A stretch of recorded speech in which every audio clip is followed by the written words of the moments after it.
Hello guys, welcome to my channel. Ranchi में राजभवन के समक्ष वेतनमान मुद्दे को लेकर धरना प्रदर्शन का आज 47वां दिन समाप्त हो गया। राज्य सरकार अभी तक कोई ठोस पहल नहीं की है। लगता है झारखंड सरकार यहाँ के जातीय समीकरण से पूरी तरह वाकिफ है और विश्वास है कि पारा शिक्षक हमें कुछ नहीं बिगाड़ पाएंगे, लेकिन ये बहुत बड़ा भ्रम है। अभी भी संभल जाए।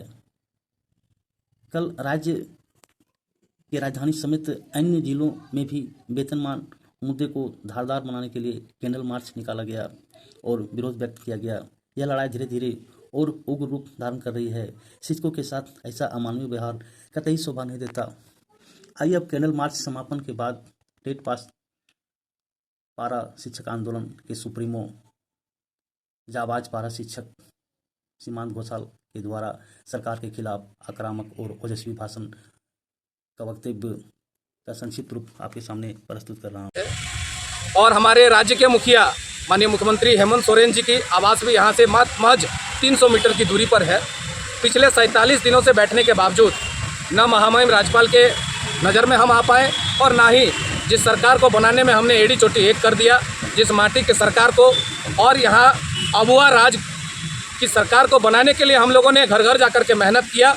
आज उसी अबुआ राज के राज्य में उनके समक्ष 47 दिनों से भूखे प्यासे बारिश से भीगते हुए धूप खाते हुए नाना प्रकार की समस्याओं से यातनाओं से ग्रसित होते हुए भी हम लोग डटे हैं। फिर भी माननीय मुख्यमंत्री जी का ध्यान हमारी ओर नहीं है।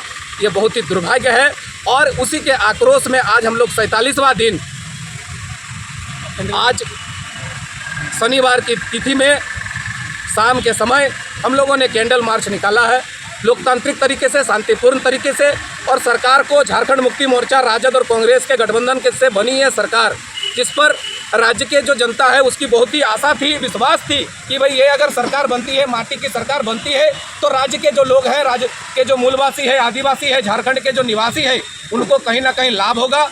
लेकिन आज 47 दिन बीतने के बावजूद न सरकार हमसे किसी प्रकार से संपर्क स्थापित किया और न ही सरकार के कोई पदाधिकारी हमसे मिलने के लिए आए, न ही हमारा सूद लिया।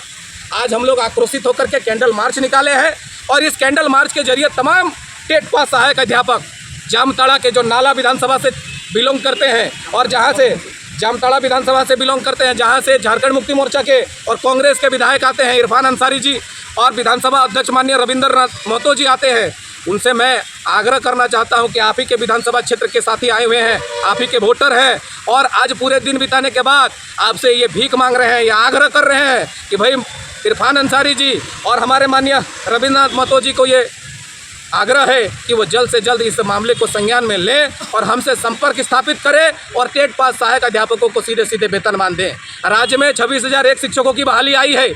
आपने टेट पास पारा शिक्षकों को देने का तो कुछ काम किया नहीं, लेकिन लेने का काम किया। जो नियुक्ति नियमावली के तहत पिछले 2015 से 19 तक लगातार 5 वर्षों में 20,000 झारखंड के झारखंडियों के शिक्षक बने, उसी नियमावली को आपने दिन रात में एक ही रात में बदल करके ग्रेड पे घटा दिया और जिस प्रक्रिया के तहत, एक आसान प्रक्रिया के तहत झारखंड में शिक्षक मिलते थे, आपने उस प्रक्रिया को भी जटिलता में बदल दिया, जिसे झारखंड के जो झारखंडी है, जो सहायक शिक्षक बनने का एक सपना पाले हुए थे टेट पास पारा शिक्षक, आज वो सपना भी आपने हमसे छीन लिया है। तो मैं माननीय हेमंत सोरेन जी, माननीय रविंद्रनाथ महतो जी, माननीय इरफान अंसारी जी, मैं आपसे कहूँगा कि आपने कहा था कि नीति और नियत झारखंडियों के लिए बनेगी, तो आपकी ये नीति है कि झारखंडियों की नौकरी देने के बजाय आप उनसे नौकरी छीनने का काम कर रहे हैं। इसीलिए इसको तत्काल संज्ञान में ले और जल्द से जल्द जो त्रुटिपूर्ण सहायक आचार्य नियुक्ति नियमावली बनी है और जिसके अंतर्गत जेएसएससी द्वारा विज्ञापन जारी किया गया है, उस विज्ञापन को आप जल्द से जल्द वापस ले और कम से कम 50% जो आरक्षित सीट है हमारे लिए टेट पास पारा शिक्षकों के लिए, उस 50% आरक्षित सीट पर हम टेट पास पारा शिक्षकों को, खाटी झारखंडियों को सीधे समायोजित करने का कार्य करें। बाकी 13,000 पदों के लिए आप जेएसएससी से बहाली निकाले। इसके लिए मैं आपको अग्रिम बधाई देता हूं कि राज्य में बेरोजगार है, राज्य में बेरोजगारी बढ़ रही है, बेरोजगारों को नौकरी देने का बिल्कुल प्रावधान होनी चाहिए, मैं इसका समर्थक हूं। लेकिन जो 20 वर्षों से खाटी झारखंडी विद्यालय में पढ़ा रहे हैं और झारखंड के नौनिहालों को पठन पाठन करा रहे हैं, वैसे शिक्षकों के साथ अन्याय नहीं होना चाहिए। सीधे तौर पर 50% आरक्षित सीटों पर 12,080 हम लोग हैं। मात्र सरकारी आंकड़ों में हमारी संख्या मात्र 12,000 है। उन 12,000 शिक्षकों को सीधे उसी पद पर सीधे समायोजित करने का कार्य करें। और आज हम लोग ये विनती कर रहे हैं और ये स्कैंडल के माध्यम से मैं आपको बताना चाहता हूँ, आग्रह करना चाहता हूँ कि अगर आप इस सरकार में और तत्काल अगर हमें आप वेतनमान देते हैं टेट पास पारा शिक्षकों को, तो इसी मोमबत्ती के तरह आपकी सरकार को मैं प्रकाशित, हम लोग सभी 14,042 टेट पास पारा शिक्षक के परिवार आपको प्रकाशित करते रहेंगे। आपकी सरकार को बनाने में हम फिर पुनः महत्वपूर्ण योगदान निभाते रहेंगे। लेकिन अगर आप हमारे ऊपर विचार नहीं किए, हमारी मांगों पर ठोस पहल नहीं किए और सहायक आचार्य नियुक्ति नियमावली के 50% आरक्षित सीट पर हमें सीधा समायोजन नहीं दिए, हमें महाधिवक्ता के परामर्श के आधार पर अगर वेतनमान हम आपने प्रदान नहीं किया, तो इसी मोमबत्ती की तरह हम लोग आपकी सरकार को बुताने का भी काम करेंगे। जोहार। झारखंड राज्य टेट सफल सहायक अध्यापक समन्वय समिति सदस्य।